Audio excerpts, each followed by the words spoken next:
안녕하세요. 기풍쌤입니다. 커말 2급 필기 2019년 2회 컴퓨터 일반 1번부터 20번까지의 문제를 함께 풀어보도록 하겠습니다. 1번. 다음 중 멀티미디어 기법에 대한 설명으로 옳지 않은 것은? 멀티미디어에 관한 문제네요.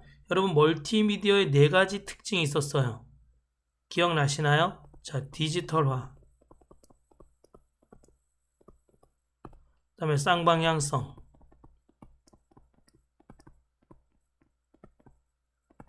비선형성,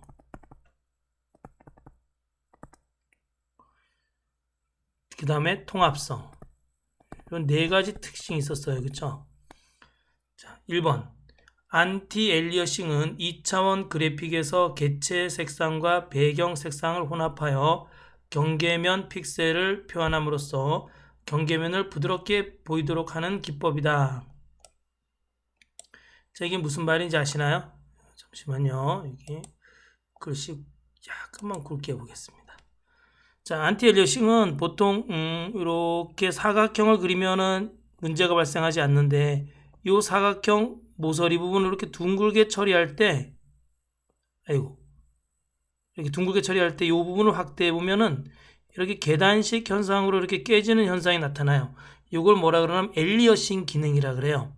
이 엘리어싱 기능을 이렇게 부드럽게 처리하는 방법이 있거든요. 이걸 안티 엘리어싱이라 그럽니다.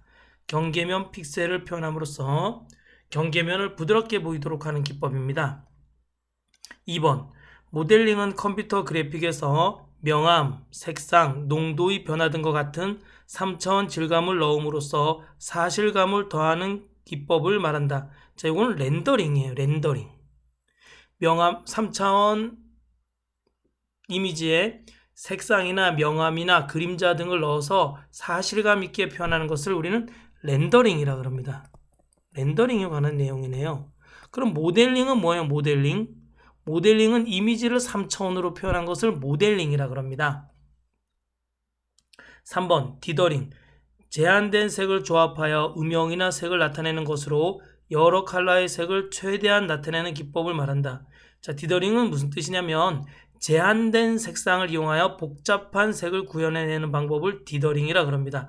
제한된 색상을 이용하여 다양한 컬러를 만들어내는 기법을 갖다가 디더링이라 그럽니다. 4번 모핑. 모핑은 한 가지 이미지의 다른 이미지로 서서히 변화하는 과정을 나타내는 기법이다. 자, 2개의 서로 다른 이미지가 있는데, 자, 이런 거죠. 동그라미가 있는데, 이 삼각형으로 바뀌는데, 갑자기 바뀌면 이상하잖아. 이 변해가는 과정이 나타나는 것을 우리는 모핑이라 그래요. 영화 같은 데서 많이 쓰이는 기법입니다. 자, 다 됐나요? 네, 됐습니다. 자, 2번 넘어가겠습니다. 2번. 다음 중 초고속 인터넷을 이용하여 동영상 컨텐츠, 정보 서비스 등 기본 텔레비전 기능의 인터넷 검색을 가능하게 한 서비스. 여기 텔레비전 기능이라 그랬어요. 그쵸? 그 다음에 인터넷 검색. 자, 텔레비전은 뭐예요? 우리는 다른 말로 TV라 그러잖아요. 그쵸?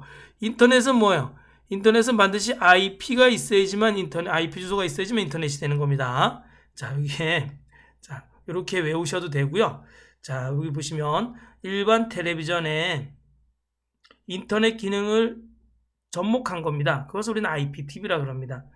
인터넷 기능을 접목하면 뭐가 좋아져요? 동영상 콘텐츠도 볼 수 있고 또 인터넷에 있는 모든 정보 서비스를 활용해서 볼 수가 있습니다. 그런 거 갖다가 IPTV라 그럽니다. 자, 1번. 자, VoIP 이거는 뭐야? VO가 보이스란 뜻이에요. 보이스. IP는 뭐예요? 인터넷이란 뜻이에요. 인터넷. 그러니까 이 소리를 인터넷을 통해서 전달하는 기능을 갖다가 우리 VoIP라고 그럽니다. 자, IPv6 옛날에는 IPv4가 있었어요. 인터넷을 하려면 IP 이 주소가 할당돼 있어야 되는데 그 방식이 IPv4 방식이었는데 지금은 IPv6 방식을 많이 써요. 물론 이제 2개 다 쓰입니다. 서로 호환도 잘 됩니다. 자, IP 인터넷을 하기 위해서 컴퓨터나 핸드폰에 이렇게 할당된 주소들이 있습니다. 그걸 IPv6라 그럽니다. 4번 TCP/IP 인터넷을 하기 위해서 반드시 필요한 프로토콜을 TCP/IP라고 합니다. 프로토콜은 통신 간의 약속을 프로토콜이라 그래요. 내가 어떤 정보를 너한테 전해주고 싶어. 그럴 때 서로 간에 약속이 있어야지만 전해줄 수가 있습니다. 이런 걸 갖다가 우리는 프로토콜이라 그럽니다. 3번. 다음 중 컴퓨터 보안과 관련된 기술에 해당하지 않는 것은? 저희 보안에 관계된 문제네요. 보안. 자, 보안, 여러분, 이거는 뭐를 생각하시면 되냐면, 여러분, 핸드폰이나 컴퓨터에서 인터넷 뱅킹을 활용할 때, 자, 내가 돈을 송금하거나 이럴 때, 그쵸? 주로 어디를 이용해요? 인터넷 뱅킹을 이동하잖아요. 그리고 인터넷 뱅킹을 할 때 반드시 뭘 해야 돼요? 맨 먼저 뭐를 해야 되죠? 암호화 프로그램을 먼저 설치해 주어야 돼요. 알겠죠? 여러분이 막 뭐 설치하라고 나와요. 개별 설치하라느니 통합 설치하라느니 나옵니다. 그런 암호화 프로그램을 설치해 줘요. 그 다음에 우리는 뭐 해야 되죠? 그 다음에 또 방화벽도 설치돼요. 방화벽.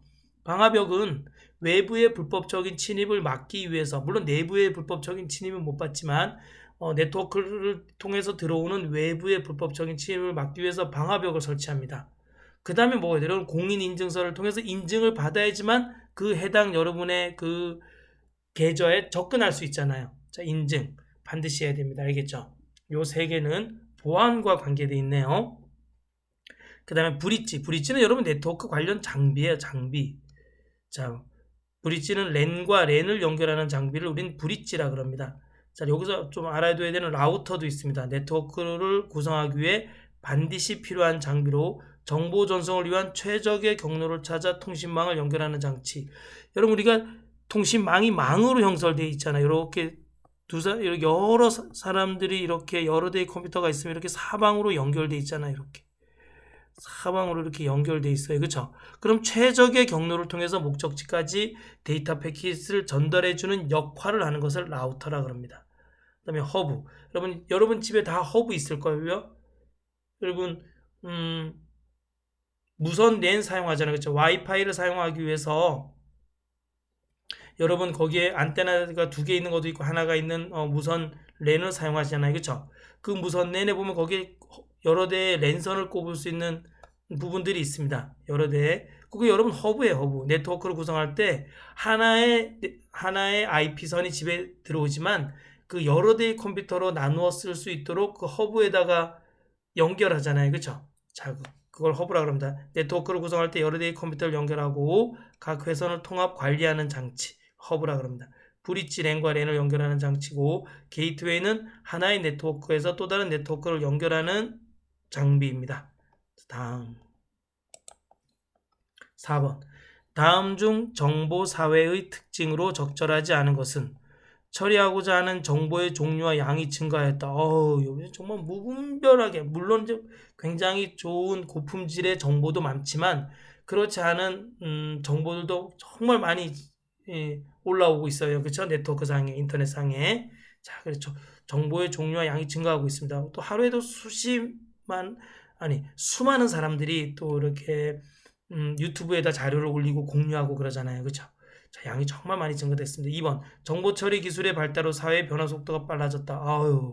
옛날에는 여러분 1000년이 걸려서 이렇게 사회가 변화되던 것이 최근 그 산업혁명을 통해서 또 100년 동안 이렇게 변화되는 과정이 이제는 자고 일어나면 변화돼 있어요. 너무 사회 속도가 너무 빨라졌습니다. 정보의 양이 많기 때문에 그렇습니다. 3번. 사이버 공간상의 새로운 인간관계와 문화가 형성되었다. 네, 그죠? 여러분, 요즘 그 사이버 상에서, 인터넷 상에서 만남이 추구되고 그러잖아요. 어제 유튜브를 보니까 유퀴즈라는 프로그램에서 어떤 사람이 나왔는데, 자기는 채팅 앱을 통해서 핀란드에 있는 여자랑 사귀고 있대요. 그래서 만났냐 그러니까 한 번도 안 만났대요. 방학 때 만나러 간답니다. 그쵸? 한 번도. 그래서 뭐 할 거냐, 만나면 뭐 할 거냐니까 꼭 안아줄 거랍니다. 어떻게 처음 만났는데 안아줄 수가 있을까요? 하여튼 그렇게 이렇게 빠르게, 그죠? 사이버 공간상에서 인간관계가 문화가 형성되어 가고 있습니다. 자, 4번. 대중화 현상이 강화되고 개성과 자유를 경시하게 되었다. 그죠? 개성과 자유를 경시하게 되는 거하고 정보사회하고는 관계가 없는 것 같습니다. 자, 다음. 다음 중 네트워크 구성 형태에 관한 설명으로 옳지 않은 것은, 여러분 네트워크에는 네트워크 관련 문제네, 네트워크 구성 관련 문제네요. 이런 것이 있습니다. 성형, 버스형, 링형, 망형, 계층형이 있습니다. 자, 망형은 응답 시간이 빠르고 노드의 연결성이 우수하다. 이게 응답 시간이 빠르다는 얘기입니다. 노드라는 것은 이 연결되어 있는 게 연결성이 우수하다는 얘기입니다.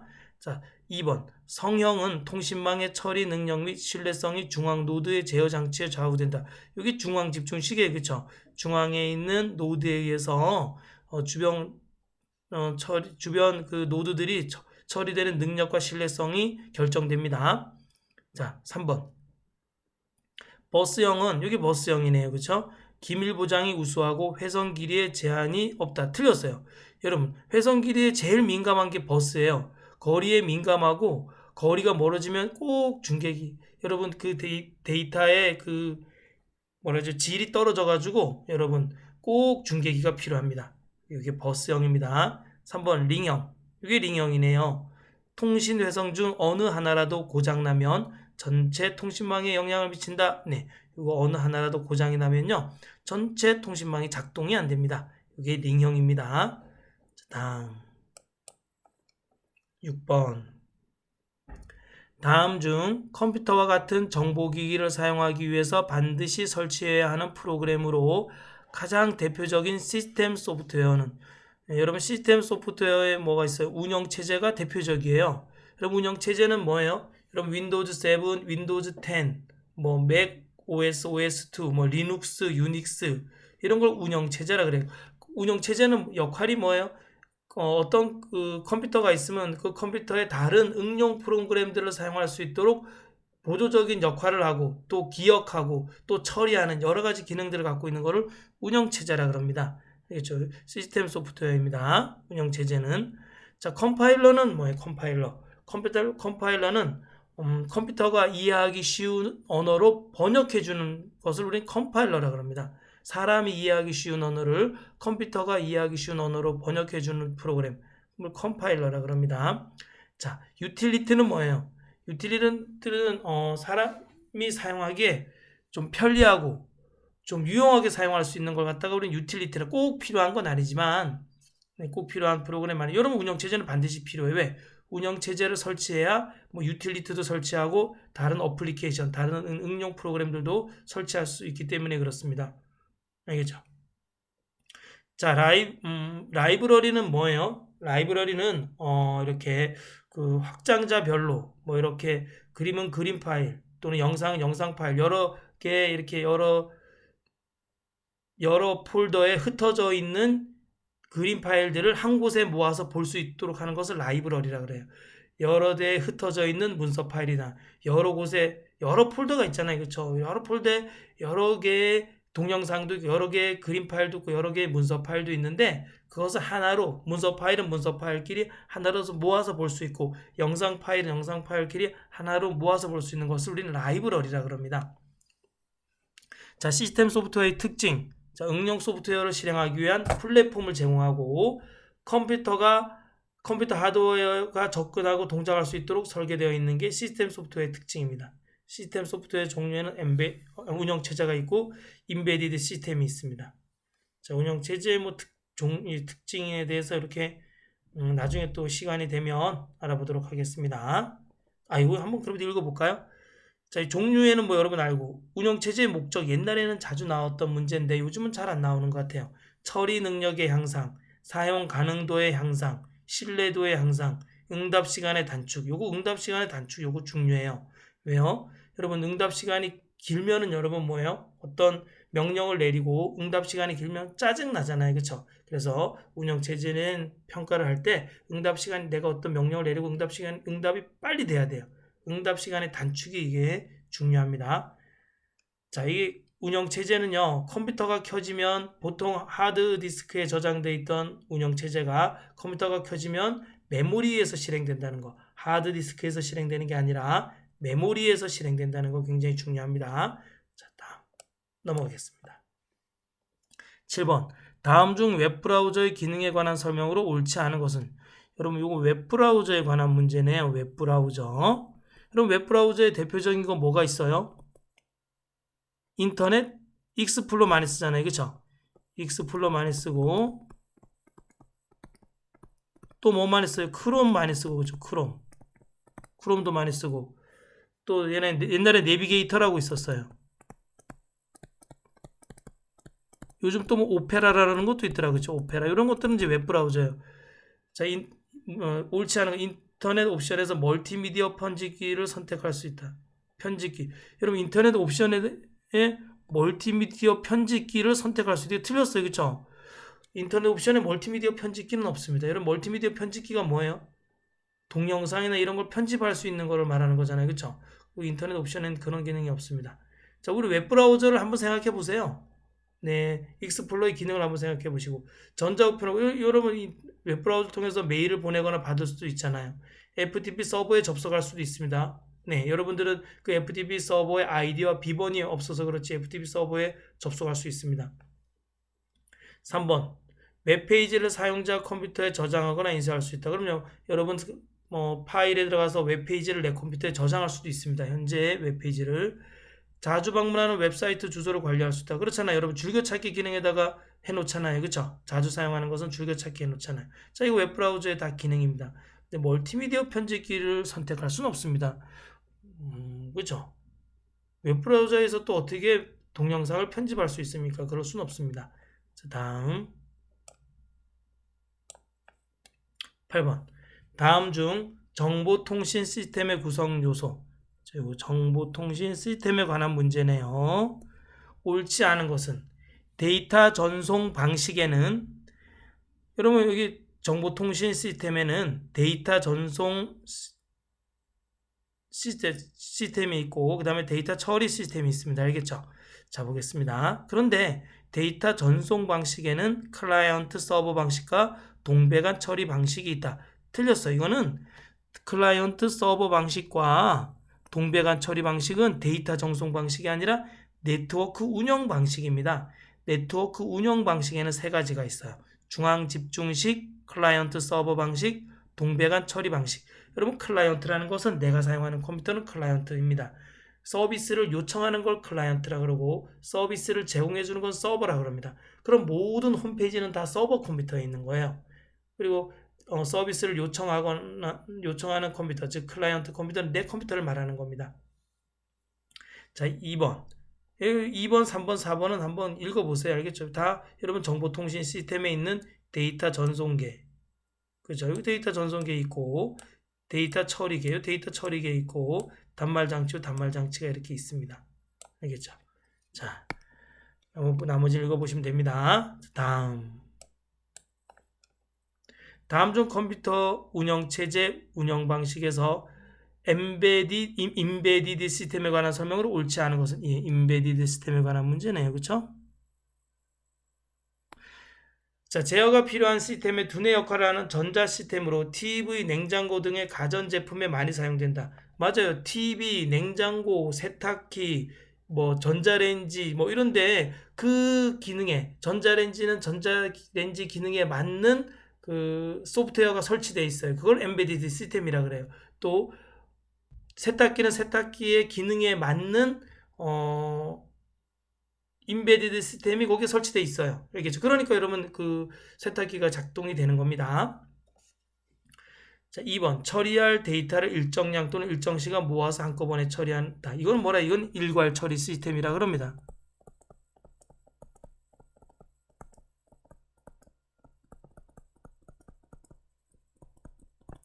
3번 마이크로 프로세서에서 특정 기능을 수행하는 응용 프로그램을 탑재하여 컴퓨터 기능을 수행한다. 맞아요. 그 응용 프로그램을 탑재되어 있는 거예요. 거기에 다. 엠베디드 시스템에 응용 프로그램 탑재되어 있어서 그 전자제품은 그 특정 전자제품에 맞게 여러분 시스템이 만들어져 있는 겁니다. 하드웨어와 소프트웨어가 하나로 결합된 제어 시스템이다. 맞죠? 왜? 이거는 다른 데 쓰이는 게 아니라 가스레인지면 가스레인지에 또 전자레인지면 전자레인지에 세탁기면 세탁기에 냉장고면 냉장고에 딱 그 하드웨어와 그 소프트웨어에서 결합돼서 제어되는 겁니다. 네, 맞습니다. 답은 2번이네요. 10번 다음 중 컴퓨터에서 사용하는 유니코드에 관한 설명으로 옳은 것은? 자, 유니코드는 뭐예요? 국제 표준 코드로 모든 문자를 표현할 수가 있습니다. 모든 글자를 다 뭐로 표현해요?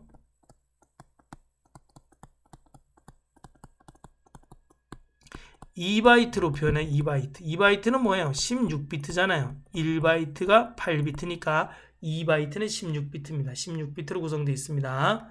자, 표현 가능한 문자 수는 최대 256자이다. 이거는 EBCDIC 코드입니다.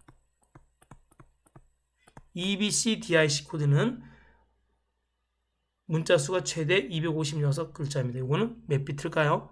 이거는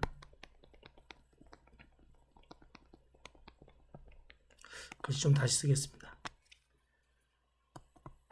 EBCDIC 코드로 이거는 8비트입니다. 8비트.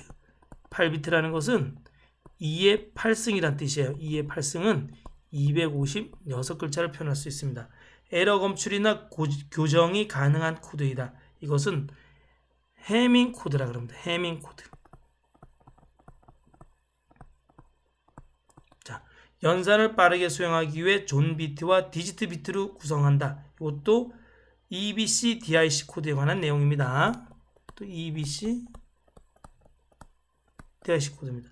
자, 데이터 처리나 교환을 위하여 한 개의 문자를 16비트로 표현한다. 맞아요. 한 개의 문자를 16비트로 표현하는 게 여러분 유니코드입니다. 유니코드의 특징은 뭐예요? 국제 표준 코드로 모든 소프트웨어를 한글화를 시킬 수 있고 한글화된 소프트웨어를 다른 여러 개의 언어로 만들어낼 수가 있습니다. 그것은 유니코드 때문에 가능합니다. 자, 넘어가겠습니다. 11번. 다음 중 자료의 구성 단위. 자료의 구성 단위에 관한 문제네요. 옳지 않은 것은, 여러분 이거 잘 보셔야 돼요. 옳은 건지 옳지 않은 것인지. 자, 1번 데이터베이스에 관련된 데이터베이스는 관련된 데이터 파일의 집합을 말한다면 파일의 집합을 데이터베이스라 그래요. 여러분 여기 보세요. 데이터 단위가 있어요. 비트. 정보를 표현하는 최소 단위를 비트라 그럽니다. 비트가 4개 모이면 니블이 돼요. 니블. 비트가 8개 모이면 바이트가 됩니다. 자, 비트, 니블, 바이트. 그 다음에 워드. 워드는 뭐냐면 CPU가 데이터를 처리하는 단위를 워드라 그럽니다. 그 다음에 필드, 레코드, 파일. 파일이 모여서 하나의 데이터베이스를 이루는 겁니다. 맞네요. 그렇죠? 자, 2번. 워드는 컴퓨터에 한 번에 처리할 수 있는 명령 단위를 나타낸다. 맞아요. 컴퓨터가 한 번에 처리할 수 있는 명령 단위, 즉 CPU가 한 번에 처리할 수 있는 명령 단위를 우리는 워드라 그럽니다. 다음, 니블은 4개의 비트가 모여 하나의 니블을 구성한다. 맞습니다.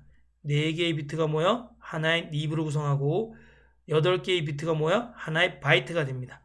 자, 비트는 정보의 최소 단위면 맞아요. 비트는 정보의 최소 단위입니다. 5비트가 모여 1바이트가 된다. 틀렸어요. 뭐예요? 8비트가 모여서 1바이트가 되는 거예요. 5가 아니라 뭐죠? 8이 돼야 되겠죠? 네.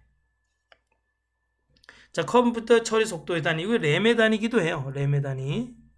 자, 10의 마이너스 3승 밀리세크, 10의 마이너스 6승 마이크로세크, 10의 마이너스 9승 나노세크, 10의 마이너스 12승 피코세크, 펜토세크, 아토세크 이렇게 나가고, 컴퓨터 저장 용량의 단위는 킬로바이트, 메가바이트, 기가바이트, 테라바이트, 페타바이트, 엑사바이트 이렇게 나갑니다. 자, 2의 10승은 1024바이트고 2의 20승은 1024 곱하기 1024바이트입니다. 자, 다음 넘어가겠습니다. 12번. 다음 중 컴퓨터의 하드디스크의 연결 방식, 하드디스크의 연결 방식에 관한 문제네요. SATA 방식. 여러분, 하드디스크 연결 방식은 IDE 방식이 있고요. 그 다음에 SCSI 방식이 그 다음에 나온 거고, 그 다음에 뭐가 나왔냐면 SATA 방식이 나왔습니다. 이걸 스카시 방식이라 그럽니다. SATA 방식. 오랜만에 듣네. 그쵸? SATA에 관한 설명으로 옳지 않은 것은, 자, SATA 방식에 관한 겁니다. 최근에 나온 거예요. 그쵸? 여러분 옛날에 IDE나 SCSI 방식은 전원선과 점퍼선이 달랐어요. 전원선은 전원이 들어가는 거고 점퍼선은 데이터가 오고 가는 선입니다. 이렇게 달랐는데 지금 SATA 방식은 그게 하나로 돼 있어요. 선이. 자, 뭔 얘기해도 뭐 이런 얘기 뭐 잘 모르죠. 시험에 나오는 것만 얘기하겠습니다. 그러면 자, 1번 병렬 인터페이스 방식이다. 틀렸어요. 여러분 ID 여기 보세요. ID 병렬 방식을 개선한 직렬 방식입니다. 여기 틀린 얘기죠. 병렬이 아니라 뭐라고요? 직렬이네요. 직렬.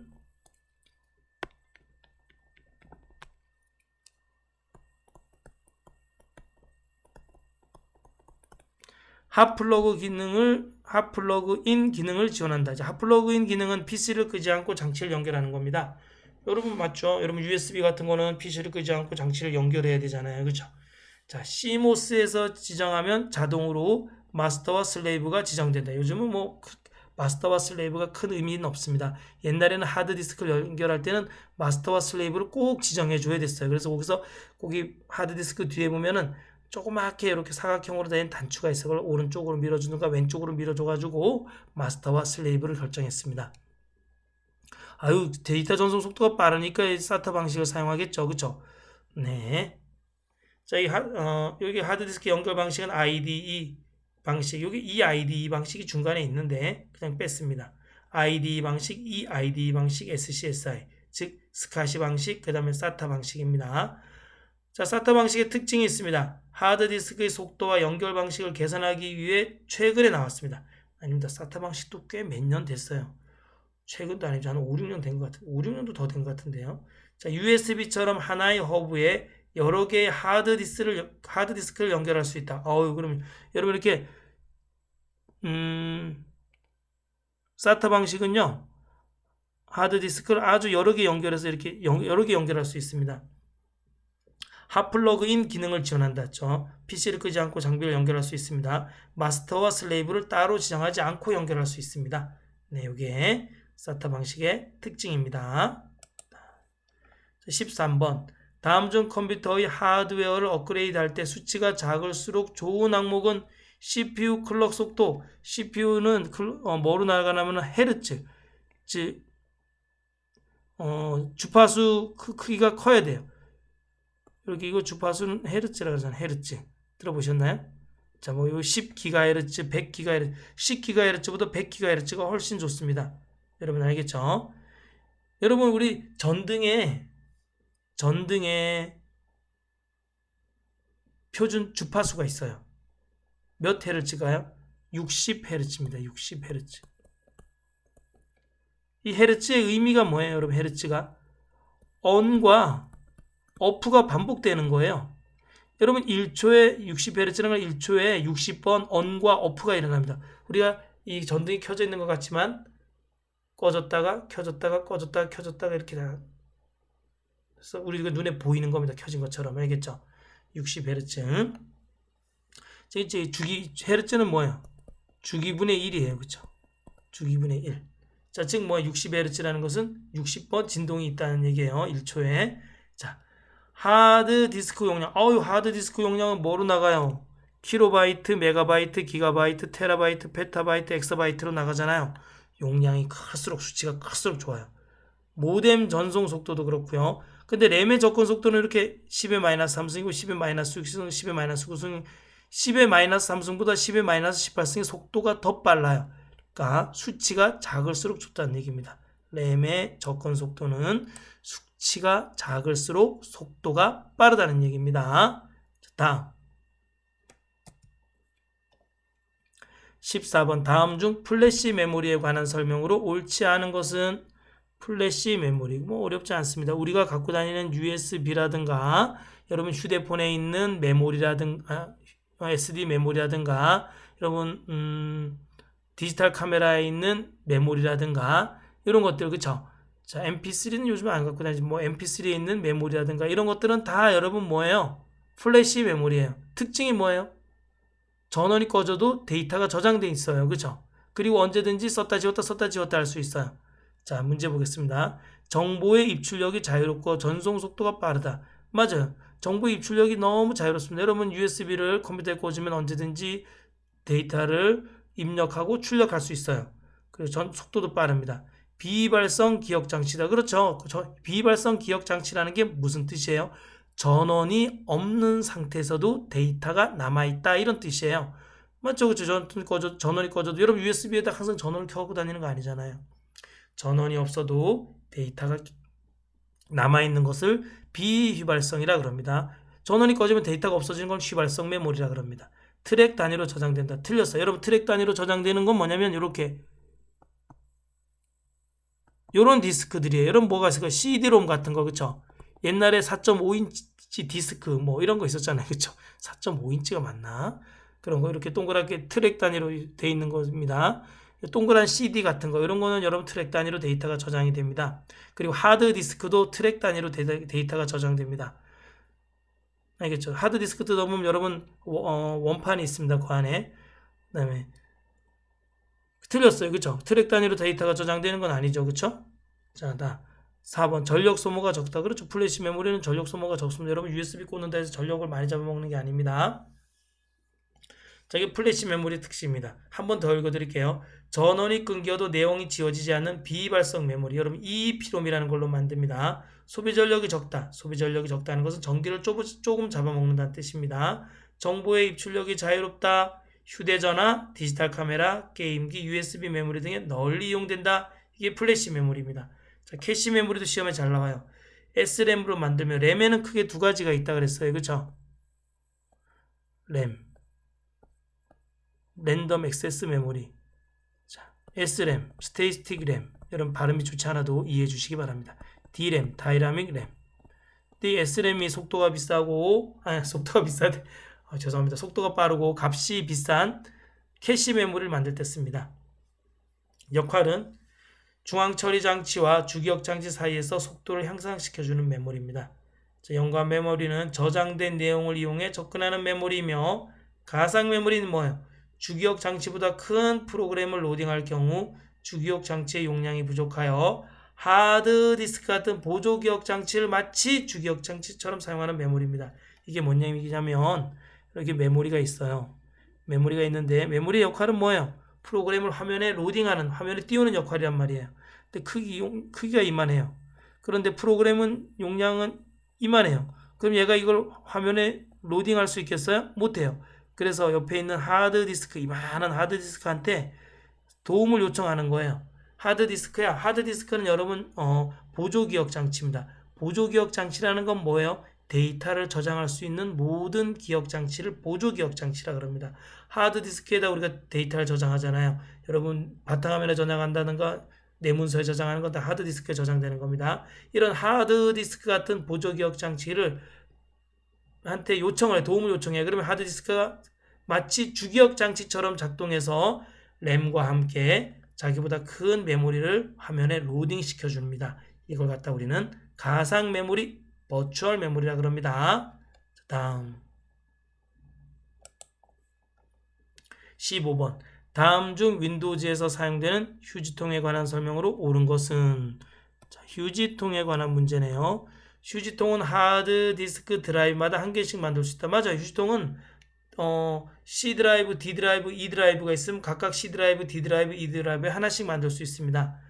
2번 지정된 휴지통의 용량이 초과되면 새로 삭제된 파일이나 폴더는 보관되지 않는다. 틀렸어요. 여러분 용량이 초과되면 맨 먼저 휴지통에 담겼던 프로그램들이 아니면 파일이나 폴더들이 삭제되면서 휴지통에서도 완전히 삭제되면서 새로 휴지통에 방금 내가 삭제한 파일들이 휴지통에 들어갑니다. 이게 틀렸어요. 왜 틀렸는지 알겠죠? 용량이 초과되면 새로 삭제된 파일이나 폴더는 보관되지 않는다 그래서 틀렸어요. 새로 삭제된 파일이나 폴더가 보관되고 옛날에 보관된 파일이나 폴더가 삭제되는 겁니다. 3번 휴지통에 보관된 파일이나 폴더의 이름을 변경할 수 있다. 틀렸어요. 휴지통에서는 아무것도 할 수 없고 휴지통에서는 그냥 그 파일이나 폴더의 정보 정도는 볼 수 있습니다. 4번 휴지통에 원하는 파일이나 폴더를 선택하여 실행할 수 있다. 틀렸어요. 여러분 휴지통에 있는 파일이나 폴더는 절대 실행할 수 없으며 반드시 복원해야지만 실행이 가능합니다. 자, 휴지통의 특징 한번 읽어보도록 하겠습니다. 휴지통은 각각의 드라이브마다 설정할 수 있다. 휴지통의 최대 크기는 드라이브 크기의 최대 10%까지 설정할 수 있다. 만약에 C 드라이브의 크기가 10기가이면 휴지통은 최대 1기가까지 가능합니다. 휴지통의 용량이 초과되면 가장 오래전에 휴지통에 들어온 파일부터 삭제된다. 휴지통에 보관된 파일이나 폴더의 이름은 변경할 수 없고 실행할 수도 없다. 휴지통에서 복원하면 이름 바꾸기와 실행이 가능하다. 반드시 복원해야지만 이름 바꾸기와 실행이 가능합니다. 복원이 뭔지 알죠? 네, 휴지통에서 빠져나와서 여러분 바탕화면이나 여러분 내 문서나 여러분 폴더에 저장되는 걸 복원이라 그럽니다. 다음. 목이 아프네요. 물 한 잔만 먹고 하겠습니다.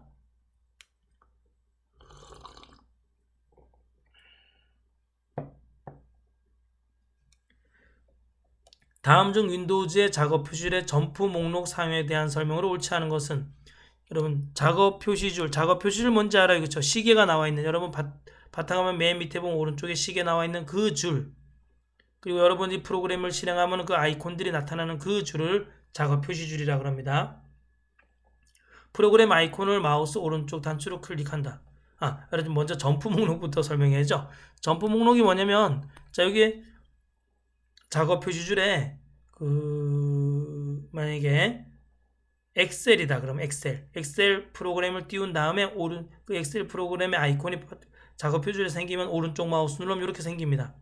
이거는 지금 크롬을 오른쪽 마우스 누르면 크롬 점프 목록이 이렇게 나타난 겁니다.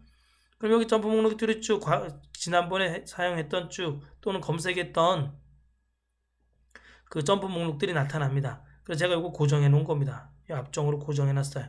자, 이거 나머지는 여러분 계속 없어지면 계속 여러분 뭐 검색하고 파일을 사용하고 이게 무한정 이 점프 목록이 나타나는 게 아닙니다. 그렇죠? 없어지는데 얘는 안 없어지는 거예요. 고정시켜 놓으면은. 자, 문제 보겠습니다.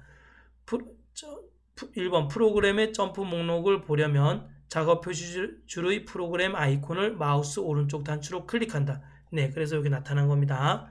2번 점프 목록에서 항목을 열려면 프로그램 점프 목록에서 해당 항목을 클릭한다. 제가 여기서 이거 클릭하면 여기 웹브라우저가 열리는 겁니다. 크롬이니까 그쵸? 요 웹브라우저가 열립니다. 3번 점프 목록을 항목을 고정하려면 프로그램 점프 목록에서 항목을 가리킨 다음 앞정 아이콘을 클릭한다. 제가 앞정 아이콘 클릭하면 얘는 항상 고정되어 있습니다. 여기 알겠죠? 점프 목록에서 항목을 제거하려면 프로그램의 점프 목록 항목을 가리킨 다음 딜리트 키를 누른다. 틀렸어요.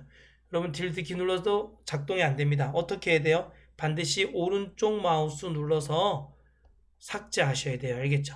오른쪽 마우스 눌러서 삭제해야 됩니다.